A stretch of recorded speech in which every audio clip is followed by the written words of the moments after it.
أشهد أن لا إله إلا الله وحده لا شريك له وأشهد أن محمدا عبده ورسوله أما بعد فأعوذ بالله من الشيطان الرجيم بسم الله الرحمن الرحيم الحمد لله رب العالمين الرحمن الرحيم مالك يوم الدين إياك نعبد وإياك نستعين اهدنا الصراط المستقيم صراط الذين أنعمت عليهم غير المغضوب عليهم ولا الضالين. Alhamdulillah, kwa fadhila ya Mwenyezi Mungu, leo tumesanyika hapa kwa mkutano wetu mtukufu ambaye Sayyidina Ahmad alayhi salatu wassalam ameanza katika maisha yake. Mkutano hiyo yenye baraka kubwa sana, na Masih Ahdi wa alayhi salatu wassalam alifanya maombi mengi kwa ajili ya wale wote watakaoshiriki katika jalsa hiyo. Lakini sisi tumebahatika ya kwamba Khalifa wa zama Hazrat Mirza Masroor Ahmad ayyadahullahu ta'ala bin Aziz ametuma ujumbe kutoka kwake ambaye ni mbele yangu sasa nitasoma. Wapendwa wanajumuiya wa Ahmadiyya Muslim Jamaat Tanzania, assalamu alaikum warahmatullahi wabarakatuh. Nimefurahia sana kwamba mnafanya mkutano wenu wa kila mwaka jalsa salana ya 54 tarehe 26, 27 na 28 Septemba 2025. Ninakuombeni Mwenyezi Mungu aibariki jalsa yenu kwa mafanikio makubwa, na washiriki wote wapate baraka kubwa na waweze kuongeza ujuzi wao na ufahamu wa imani yetu ya Uislamu na mafundisho na mwongozo wa kipenzi chetu mtukufu Muhammad sallallahu alaihi wa alihi wasallama, rehma na amani ziwe juu yake. Kwa kushiriki katika jalsa hii, lengo lenu kuu liwe ni kuongeza kiwango chenu ya takwa, kuongeza kiwango chenu cha takwa ambayo ni ucha Mungu. Inapaswa kupeleka sifa za upole, wema na unyenyekevu kukua ndani yenu na kuwezesha upendo kustawi kati yenu kiasi cha kushuhudiwa kuwa ni kielelezo kamili cha jumuiya safi, umoja na upendo. Wekeni mfano wa kudumu wa kujaliana. Masih Ahdi wa alayhi salatu wassalam, amani iwe juu yake, amesema kama ifuatavyo: Mazumuni makuu ya mkutano huu ni kumwezesha kila mtu mwaminifu kupata manufaa binafsi ya kidini, kupanua elimu yake na kuongeza ufahamu wake juu ya Mwenyezi Mungu mtukufu kwa neema na fursa aliyopewa na yeye. Kando na hayo, manufaa mengine ni kuwa na ongezeko la urafiki kati ya ndugu wote, na hii itaimarisha uhusiano wa upendo ndani ya jumuiya. Hazur Khalifa wetu anasema, hakika jalsa hii inapaswa pia kuwa njia ya kukuza hofu ya kweli ya Mwenyezi Mungu ndani ya nyoyo zenu. Ninakusihini mzalishe uhusiano wa kibinafsi na Mwenyezi Mungu mtukufu na mjitahidi kuwa Waislamu wa Ahmadiyya bora zaidi. Salini sala zenu 5 za kila siku kwa kudumu na kwa jamaa. Zidisheni dua zenu na mdumishe ukumbuko wa Mwenyezi Mungu ndani ya nyoyo zenu. Katika swala hii Masihi Ahmad alayhi salatu wasalam, amani iwe juu yake, amesema mwanadamu anapaswa atafute maji ya kiroho, ndipo hakika atayapata. Anapaswa kutafuta mkate wa kiroho, ndipo hakika utatolewa kwake. Kama vile ambavyo kuna sheria ya asili kwa mahitaji ya kimwili, ndivyo vivyo hivyo kuna sheria ya asili kwa mahitaji ya kiroho, ambapo kutafuta ni sharti. Atafutaye hakika atapata. Hakika Mwenyezi Mungu atakuwa radhi na yule anayejitahidi kuweka mafungamano naye.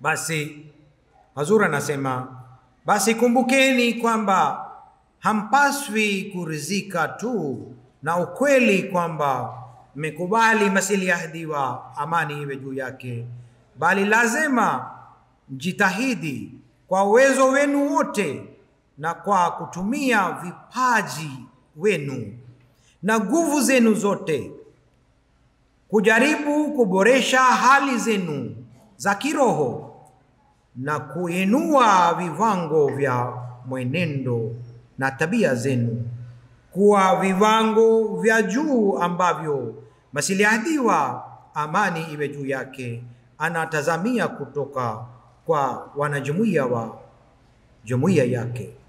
Hazur anasema, ninawakumbusheni kushikilia taasisi iliyoanzishwa na Mwenyezi Mungu ya Khilafati Ahmadiyya. Jaribuni kujenga uhusiano wa karibu na Khalifatul Masih na kubaki waaminifu kila wakati. Napaswa kutazama MTA mara kwa mara na kuzihimiza familia zenu, hasa watoto wenu, kufanya hivyo pia. Hasa mnapaswa kusikiliza mara kwa mara hutuba zangu za Ijumaa na pia kufuata maneno yangu ya maagizo na mwongozo ninaotoa wakati wa matukio na shughuli zingine. Vile vile vingependa kuelekeza mawazo yenu kwenye majukumu yenu muhimu sana kuhusu kuhubiri, ambayo ni wajibu wa kila Muislamu wa Ahmadiyya, na mnapaswa kupanga mipango mizuri na madhubuti ya kueneza ujumbe wa amani wa Uislamu Ahmadiyya kwa wote, watu wote wa Tanzania. Mwenyezi Mungu akupatieni mfanikio. Kwa kumalizia, nina kuombeni kwa Mwenyezi Mungu aifanikishe jalsa yenu kwa kila jiha, na imani yenu ikue na kuimarisha.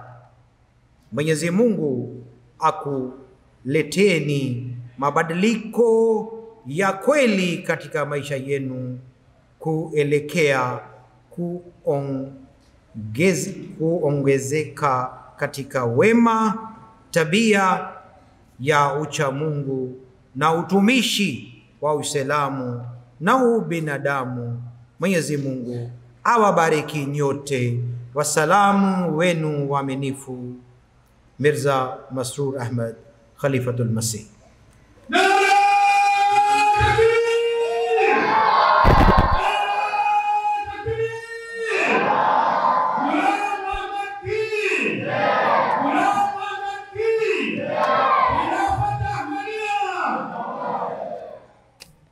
Sasa baada ya ujumbe wa Hazrat Khalifatul Masih ayyadahullahu ta'ala bin Nasr Aziz, mimi kidogo nitaeleza baadhi ya mambo mbele yenu kwa kifupi, ili tuzingatie hizi mambo yote. Na hii mimi ambayo nitaeleza kidogo, hii pia ni kutoka Hazrat Khalifatul Masih ayyadahullahu ta'ala bin Nasr Aziz, ambaye mara kwa mara amezungumza katika hutuba zake ya ufunguzi wa jalsa salana. Kwa hiyo nimechukua baadhi ya nukuu au baadhi ya nukta kutoka hutuba zake ambaye nilipenda kuweka mbele zenu, ili leo ni siku la kwanza, lakini tunayo siku tatu, leo, kesho na kesho kutwa. Tuzingatie hili zote, kwani hizi zote ni maagizo ya Hazrat Khalifatul Masih ayyadahullahu ta'ala bin Nasr Aziz. Ndugu zanguni, sisi tumekusanyika hapa kwa ajili ya kufaidika na mazingira ya kidini na kiroho, na kujiondoa kutoka katika mitego ya dunia, na kuboresha hali zetu ya hulka njema na kidini na kiroho na kimaadili. Kwa hivyo, badala ya kujali sana kuhudumiwa na kupewa urahisi, mtu anapaswa kuhangaika zaidi jinsi anavyoweza kufikia malengo haya. Wale wanaofunga safari kwa ajili ya Mungu hawajali sana starehe za kidunia, badala yake wanajali zaidi kuhusu kuhuisha kiroho. Hivyo wageni wa jalsa hawapaswi kamwe kujichukulia kama wageni wa kidunia. Na ikiwa kila mwanajumuiya atahudhuria jalsa ili apate kurutubisha kiroho badala ya kujaribu kupata starehe za kidunia, basi mgeni na wenyeji wataweza kupitisha siku za jalsa kwa urahisi. Maana yake, kama ukipata kidogo tabu pia. Sasa sisi tumesanyika hapa kutafuta radhi ya Mwenyezi Mungu, sio raha ya dunia. Na hii pia ni agizo la Huzuri Aqdas. Alisema kama wageni na wenyeji, lengo letu ni kutafuta radhi ya Mwenyezi Mungu. Kama tunatafuta kuboresha hulka zetu, maadili zetu, roho yetu, basi lengo letu sio kupata urahisi na raha na starehe ya kidunia. Huzuri Aqdas pia alieleza lengo la jalsa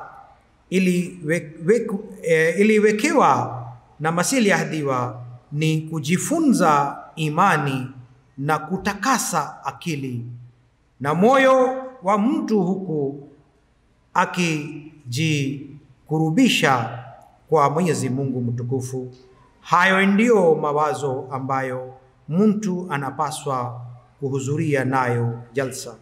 Basi naomba katika siku ya jalsa kila mtu anapaswa kuketi kwa makini na kusikiliza hutuba, sio kutoka nje mara kwa mara kwa mambo madogo tu ambayo unaweza kudhibiti. Mtu anatembea nje, anasimama huko na huko na anapoteza muda na baadaye anarudi. Sasa hii haipaswi kufanya hivyo. Kama inawezekana, tukae zaidi na zaidi hapa kumbini, ili unaweza kusikiliza na kuzidisha elimu yetu, imani yenu na takwa yenu. Kisha Masih Yahdiwa alisema kwamba moja ya mazumuni ya mkutano huu ni kuimarisha uhusiano wa udugu.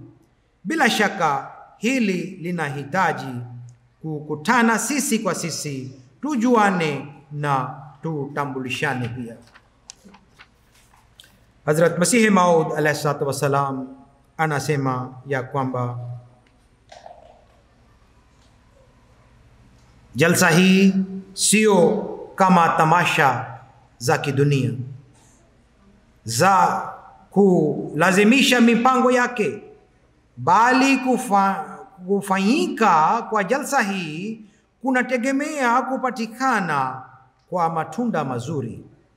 Bila hivyo ni bure tu, kwani faida za jalsa hii na athari zake juu ya hulka za watu lazima zionekane, bali maksudio na mazmuni ya mpango wangu ni kuwarekebisha hulka zao. Watu waondokane na maovu. Hii ni maksudio ya jalsa. Kila moja ana kosa yake ambaye yeye mwenyewe anajua, anafahamu. Tukifika hapa tukisikiliza hutuba, basi tujaribu kuondoa ile kosa ambaye kila moja anaye ndani kwa ndani.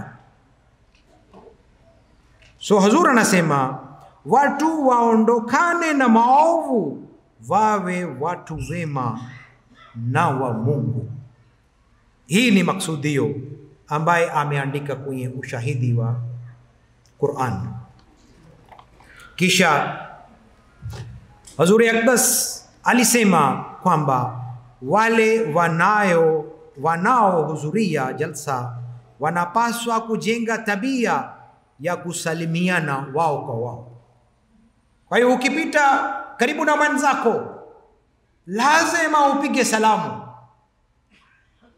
Usipite bila kusalimiana. Na watoto na wakubwa wote wawe na hiyo tabia nzuri. Ukipita karibu na mtu unasema assalamu alaikum warahmatullahi wabarakatuh. Hii itajenga mazingira ya amani na upendo na udugu. Na hiyo ndio ni lengo la jalsa ambaye Huzur alieleza. Huzur anasema sio tu kwamba kufanya hivyo kunaondoa aina yoyote ya hofu, bali pia ni dua nzuri ambayo inazalisha mazingira ya amani na usalama. Kisha kumbukeni, mkutano huu iwe chanzo cha kuzidisha mapenzi ya Mungu, na mapenzi ya Mungu inazidi tukifanya ibada yake. Basi katika siku ya jalsa tuzingatie kusimamisha sala 5 na tuhudhurie kwenye tahajjud kwa shauku na kwa mapenzi ya Mungu. kwa sababu hii ni siku chache tu, siku 3. Sasa tukifika hapa lazima tufanye juhudi, ni mazoezi ya kiroho, sio hatujafika hapa kulala. Kwa hiyo kila moja bila kusitisha, bila kughafilika, tufike kwenye tahajjud, turidhishe Mola wetu na turidhishe Masihi Maud alayhi salatu wasalam, ya kwamba sisi tunatimiza zile maksudio na lengo ambayo yeye ameweka kwa ajili ya jalsa salana. Kwa hiyo kila mwanamke na kila mwanaume, kila mtoto, tufike kwenye tahajjud, tulie mbele ya Mola wetu ili tuondoke hapa wakati tumepata ridhaa ya Mola wetu, mapenzi ya Mola wetu, elimu imeshaongezekwa. Hiyo ndio ni lengo. Urafiki na mapenzi kati yetu pia imeongezekwa. Hiyo ndio ni lengo ya jalsa salana. Sayyidina Hazrat Masihi Maud alayhi salatu wasalam aliomba dua kwa washiriki wote. Sasa angalie, hizi ni dua ambayo Masihi Maud aliomba kwa washiriki wote. Kwa hiyo wale hawajashiriki bila sababu pia ni mafundisho kwa ajili yao. Kwa hiyo sikilizeni Hazur anasemaje. Hazur anasema, yani anafanya maombi kwamba waongezeke katika elimu na ufahamu wa dini, waendelee mbele katika ucha Mungu na waboreshe hali ya kiroho, waimarishe uhusiano wao na Mwenyezi Mungu.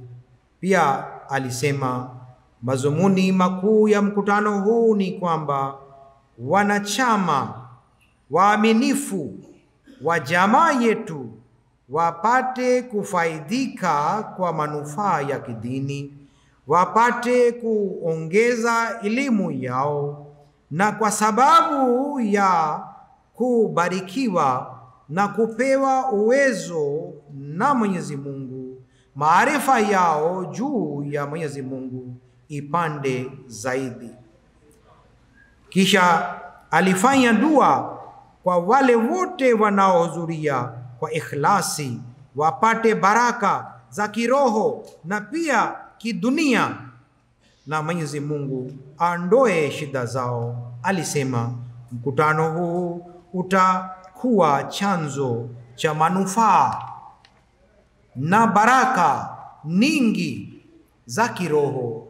Kila mtu mwaminifu anayeingia katika jamaa yetu ni lazima ahudhurie mkutano huu. Hapa sasa wale wanabaki bila sababu, wale hawahudhurii na hakuna sababu maalum, hawajaandaa vizuri, wasikilize hiyo neno ya Masihi Maud. Anasemaje? Anasema kila mtu mwaminifu anayeingia katika jamaa yetu ni lazima ahudhurie mkutano huu. Sasa baada ya hapo ni nini? Kwa hiyo wale hawajafika na hawana sababu maalum, inawezekana mtu ni mgonjwa au amepata dharura sana ya kuwa baki, au labda kwa ajili ya usalama mtu moja anabaki nyumbani kwa ajili ya ulinzi. Sawa, hii pia ni muhimu. Lakini wale wote walikuwa na uwezo kushiriki na hawajashiriki bila sababu, wasikilize hiyo. Narudia tena, Hazur anasema, Hazrat Masihi Maud alianza hiyo mkutano, kila mtu mwaminifu anayeingia katika jamaa yetu ni lazima ahudhurie mkutano huu, watanufaika na baraka za kiroho ambazo Mwenyezi Mungu huzimimina juu yetu. Na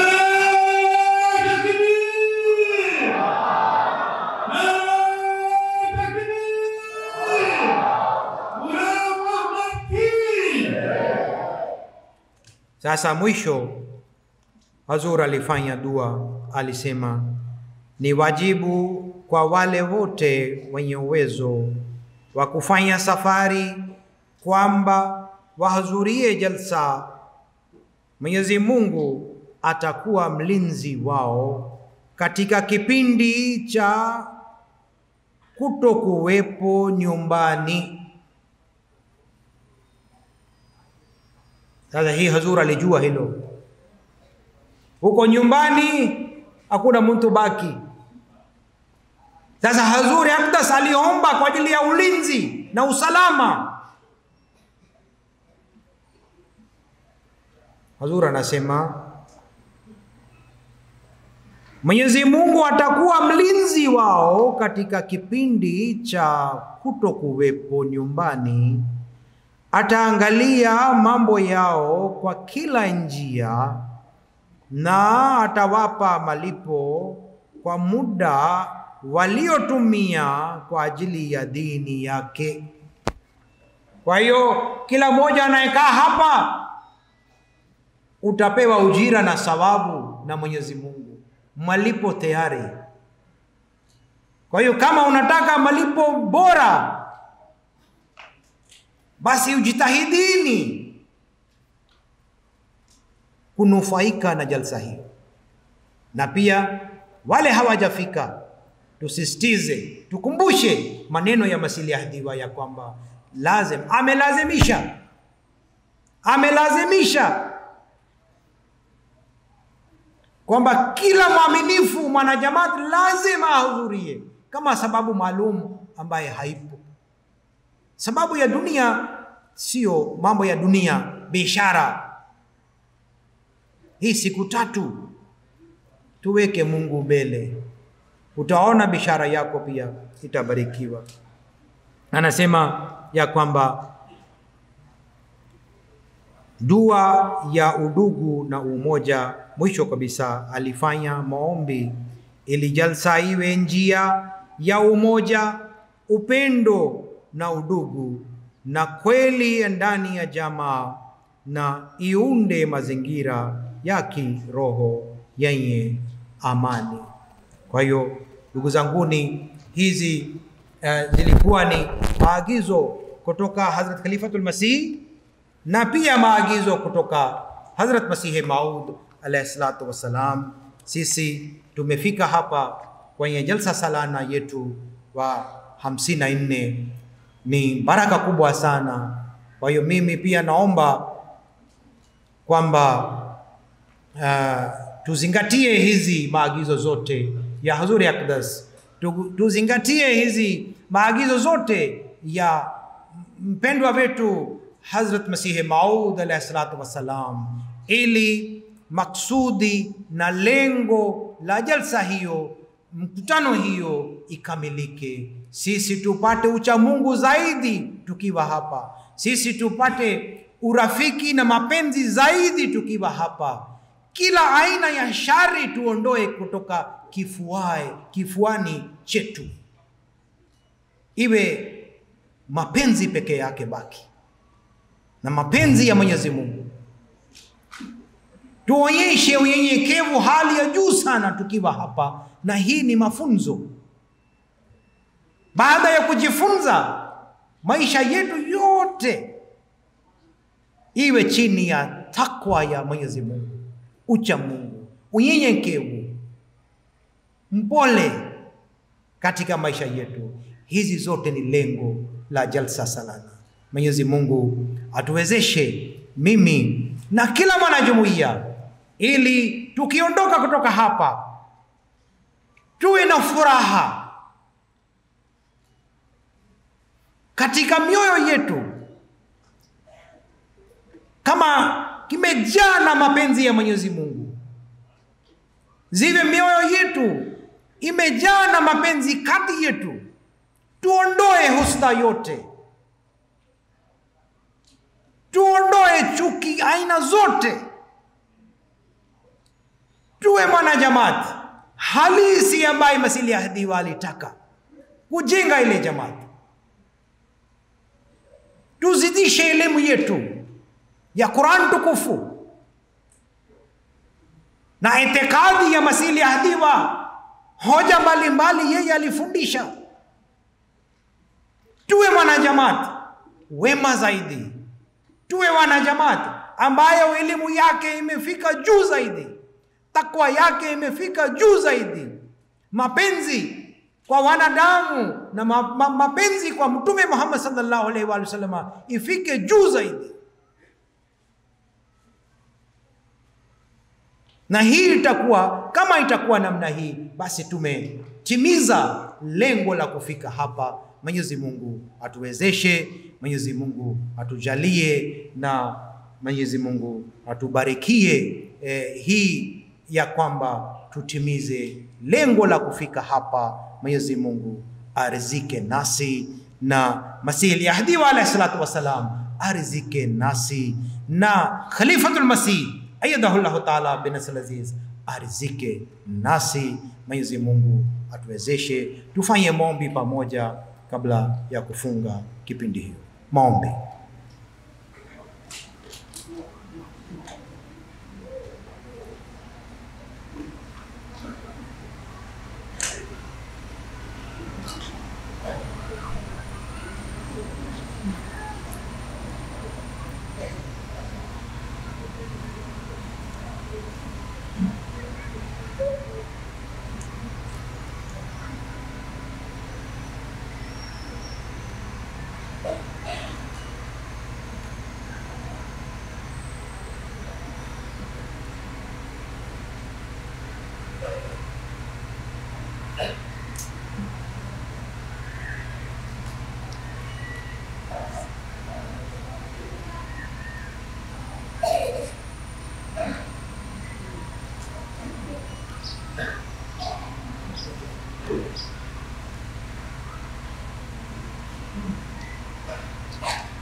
Allahumma amin.